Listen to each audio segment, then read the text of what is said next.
இன்னைக்கு வலி மாத்திரைகள் பற்றி தான் நான் பேச போகிறேன். நம்ம எல்லாருமே என்னைக்குனாச்சும் ஒரு தலைவலி, முதுகு வலி, இல்லை காலில் எதனாச்சும் அடிபட்டிருக்கு அப்படின்னா வலி மாத்திரைகள் யூஸ் பண்ணியிருப்போம்.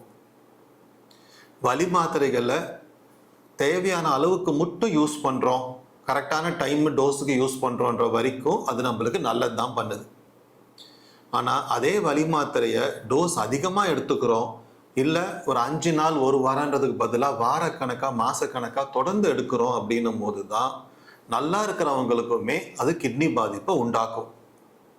ஆனால் இதே வலி மாத்திரை ஒரு கிட்னி பாதிப்பு இருக்கிற ஆளுங்களுக்கு ரொம்பவே ஆபத்தான ஒரு விஷயம்.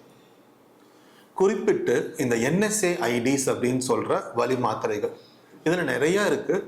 உதாரணமாக அசைக்ளோஃபெனாக், 2 இபுப்ரூஃபன், மெஃபனமிக் ஆசிட், நிமுசுலைட், எட்டோடோலாக், எட்ரிகாக்சிப் அப்படின்னு நிறைய வலி மாத்திரைகள் உண்டு. இந்த வலி மாத்திரைகளை கிட்னி பாதிப்பு இருக்கிறவங்க கண்டிப்பாக எடுக்கக்கூடாது.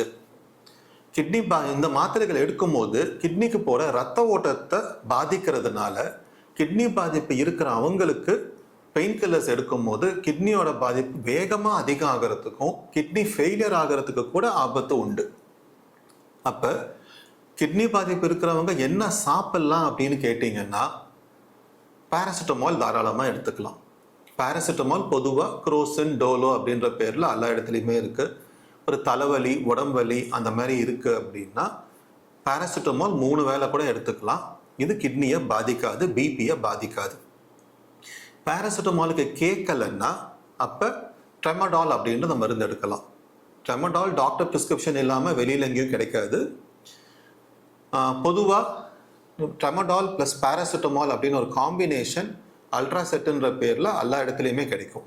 இதோட முக்கியம் என்னன்னா, நீங்கள் எதனாச்சும் ஒரு டாக்டர் போய் பார்க்குறீங்கன்னா அந்த டாக்டருக்கு உங்களுக்கு என்ன தொந்தரவு இருக்குன்ற விவரத்தை ஒழுங்காக சொல்லணும். உங்களுக்கு கிட்னி பாதிப்பு இருக்கிறத சொன்னால் தான் அதுக்கு தகுந்த மாதிரி மருந்து அவங்க டாக்டர் தர முடியும். ஸோ வலி மாத்திரைகள் நார்மலாக இருக்கிறவங்க தேவையான போது எடுத்துக்கலாம். கிட்னி பாதிப்பு இருக்கிறவங்க கண்டிப்பாக வலி மாத்திரைகள் எடுக்கக்கூடாது. தேவைன்னா பேராசிட்டமால் மட்டும் எடுக்கலாம். ஒரு குறிப்பிட்ட நாளுக்கு மேலே தேவைன்னும் போது டாக்டர் ஆலோசனை இல்லாமல் வலி மாத்திரைகள் எடுக்க வேண்டாம்.